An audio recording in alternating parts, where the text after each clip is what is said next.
Welcome, everyone. I'm Lori, your host for today's WorkItCareers.com podcast. Today marks our 12th podcast, and we've got an awesome subject this week. It's called Celebrate. This week, I have a special guest, Richard Thomas. He's going to introduce himself in just a second here. But first, I want to tell you that this podcast is brought to you by WorkItCareers.com, where EQ meets IQ, and we train workplace success. So, for more information on how you can discover your awaken your true career path, please visit workitcareers.com. So, back to celebrations. Richard Thomas, welcome to the 12th podcast of Work It. And just a little intro to Richard. He is officially Work It's very first summer intern. So, we are excited to have him aboard and having him help us bring the word and the results of Work It to the world is going to be exciting. And we're going to start by celebrating ahead of time. And introduce yourself, Richard. Hi, everyone. I'm very excited to be a part of the Work It Career program and being the first intern. And I'm 16 years old. I'm going into junior year in high school. I'm from Bristol, Connecticut, and my future is me wanting to be a meteorologist. Awesome. So I am always going to be prepared for if it's going to be sunny, rainy, or hurricane conditions. You will pre-warn me. Thank you so much. All right. Well, again, welcome. Today, like I mentioned, we have an awesome subject because everybody needs to celebrate, we believe. And there's not enough people out there celebrating. So we want to kind of break down what we feel. And again, these are all just opinions of our definition of celebration, how we go about celebrating based on personality, and then also, generational beliefs. So we're going to kind of cover all of those things in our half hour segment today. So, Richard, you want to go ahead and give me the definition of celebrate? Of course. The definition of to celebrate is acknowledging a happy event with a social gathering or enjoyable event. So, acknowledging a happy event with a social gathering or enjoyable event. Well, we both know that we're social people, so we'd probably choose the social gathering versus, just the standard enjoyable event. So, I know that I needed to kind of stop myself from, not taking time to celebrate the little milestones in my life. So I wanted to do this podcast for two reasons. One, for, reminding myself, and two, for, getting the world to kind of look at this a little bit different way, because there might be people out there doing the same thing I'm doing and just keep chugging along and not taking time to have social gatherings. So, Richard, is there anything else that you want to say about, the social gathering part of it? I mean, how often do you social gather at 16 years old? I mean, I'm only 16, so not as much as I would like to. Do you hang out with your friends? Yeah, I hang out with my friends a lot whenever just something to do. Like every weekend? Mm-hmm. Okay. All right. Well, that's good. You know what? And I think when we age, we tend to break away from that. Yeah, I agree. And I think, if you look at your family, parents, aunts, uncles, they probably don't see their friends as often as they did in high school. So Right. things just shift, responsibilities take over. The next thing I want to cover is happy events, because you did say that, a celebration should be in conjunction with a happy event. I know that generations kind of take that definition of happy event to different places. Some parents, grandparents may say you can't celebrate until you've actually received that score, or the game has won, or you received the grade that you wanted to get in science. So being able to celebrate before or waiting till after, I think that's a debatable question and debatable topic. Wouldn't you agree? I agree, yes. Okay.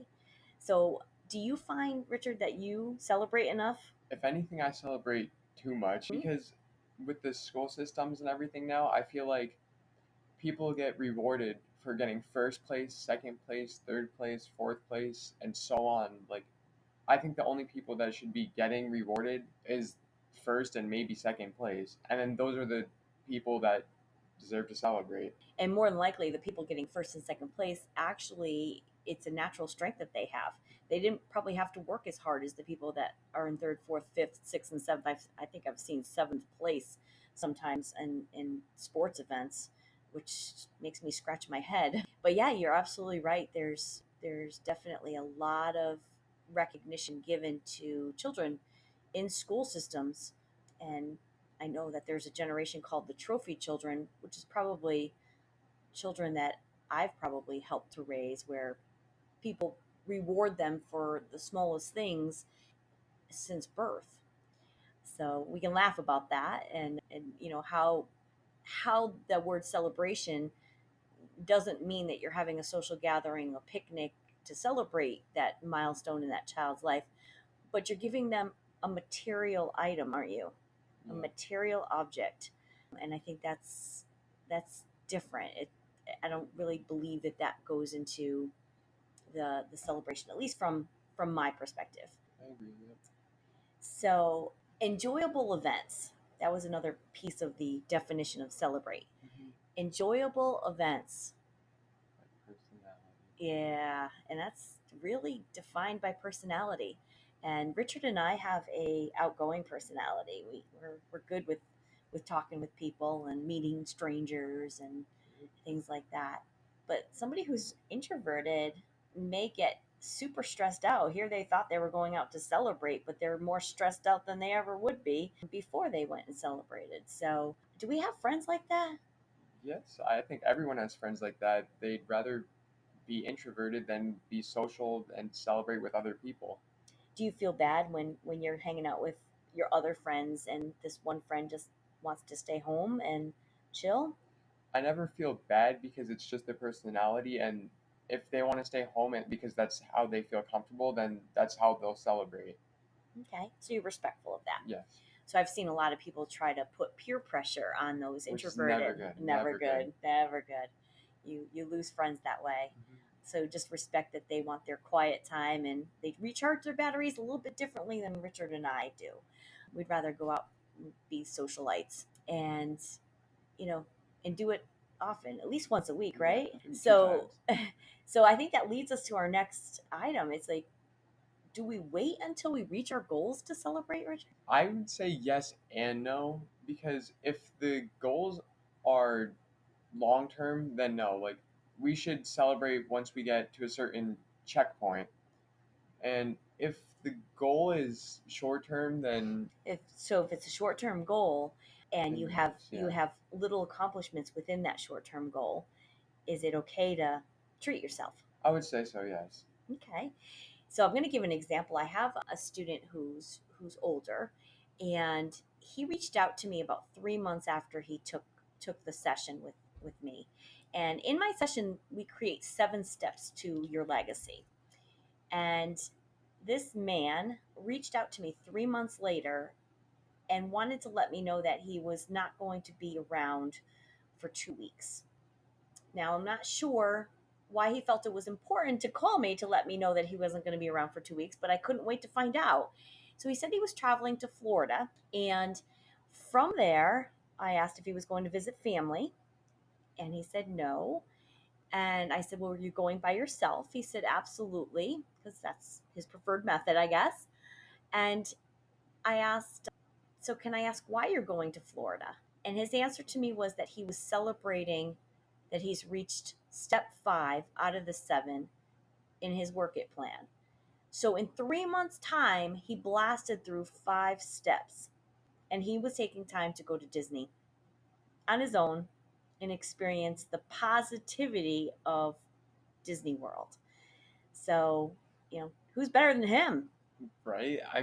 The 7 step career plan is it's supposed to take a lot of time. So the fact that he did it in a short amount of time is very impressive, actually. And usually 5, 6, and 7, those steps are the ones that take a while. So props to him, and he definitely deserves that celebration going to Disney. So So he is still celebrating. He does keep in touch. It's been 3 years, and he takes a trip at least once a year where he is gathering photos of different landmarks that he always wanted to visit and building his stockpile of pictures, photos that he will sell online. So he's definitely working his legacy as he travels and enjoys the scenery, and that's how he refills himself so that he can continue on steps 6 and 7.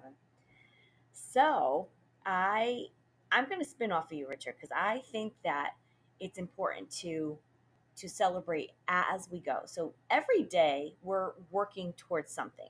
And it seems like, it could be just simply doing dishes, or, it's kind of like you do the same steps and then you repeat the next day.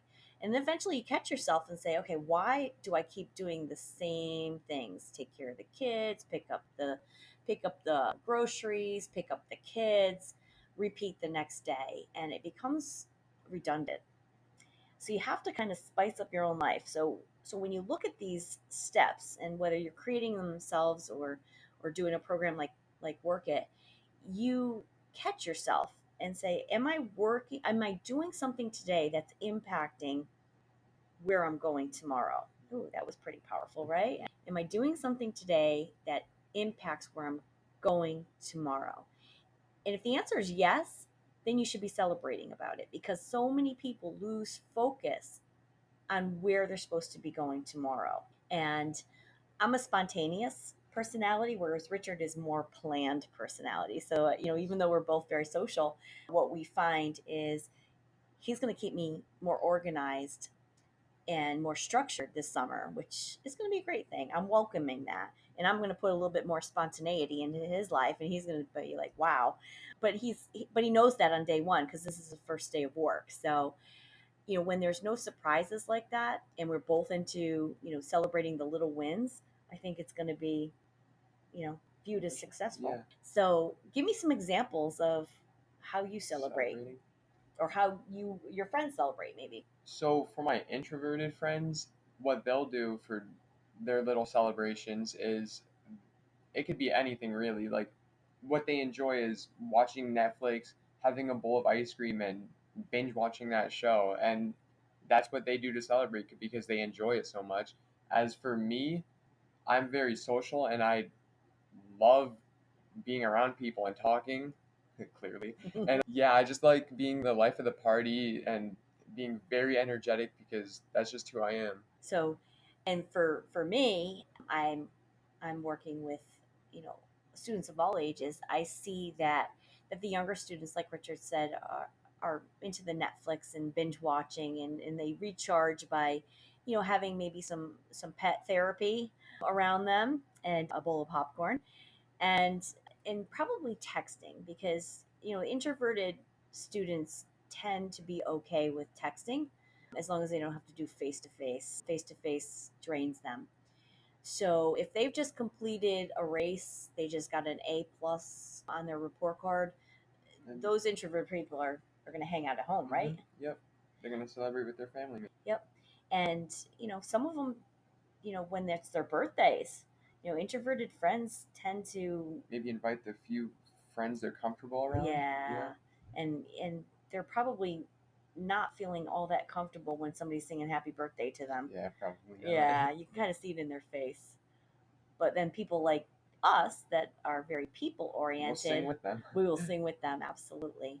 Introverted students will attend parties, but they prefer to be observers in the audience, as long as they're not the spotlight. So that's important for parents to realize out there. So, for social parents and non-social kids, it's just being respectful of what's comfortable for them, and not assuming that there's something medically wrong with your child. That's important, because I think there's Yes. a lot of tendency of saying there's something wrong with my child. They don't socialize. When it could just be their personality. It could be just their personality. So I'm a big believer in stop medicating your children based on their personality strength. Just play that strength in a different way.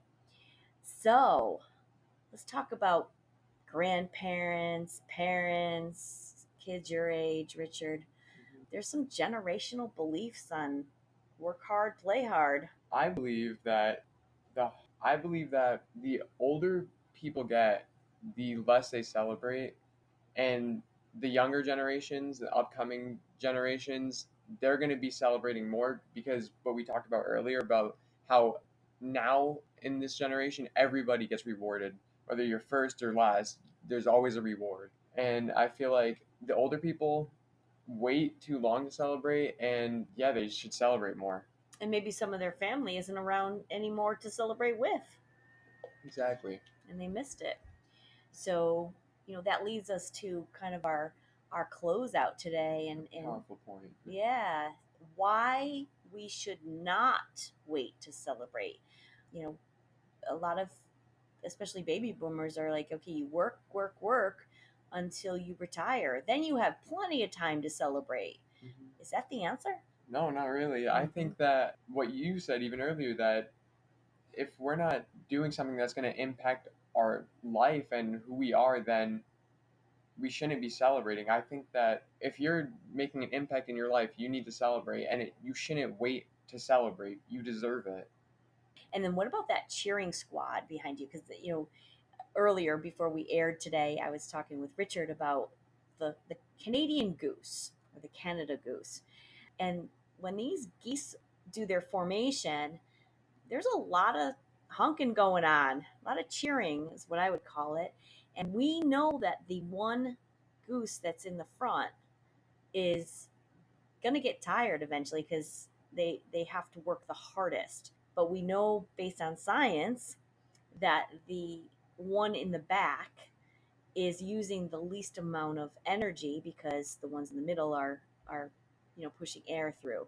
So when the one in the front gets tired, the one in the back goes to the front. So do we need a group of people, a tribe around us to get us to our goals? I think it would be very beneficial if people help us get to our goals. Yes. The motivators and everything, motivators are very important. Yes.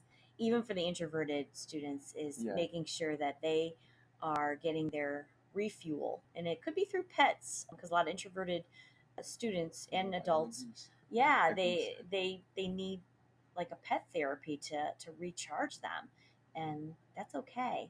So, and then Richard and I, we need human therapy. It's more, the human interaction that actually refuels us. So we're happy to talk with you this week. And like I said, Richard's first day is today, so we're excited to have him. And he is going to take a stab at interviewing some future guests. And I'm excited to let him have the airtime, and excited to bring more topics to you in the upcoming podcast. So thank you all for joining us again. Thank you. And Richard, maybe a little weather report for today. Are we expecting sun? Yes, actually, today's supposed to be a pretty nice day, and I think everyone should get out and go on a walk, enjoy the day, take your dog on a walk, and yeah, that's really it. Thank you for having me. All right. And thank you for joining us, and visit workitcareers.com for more information on the Work It program. Thank you, everybody.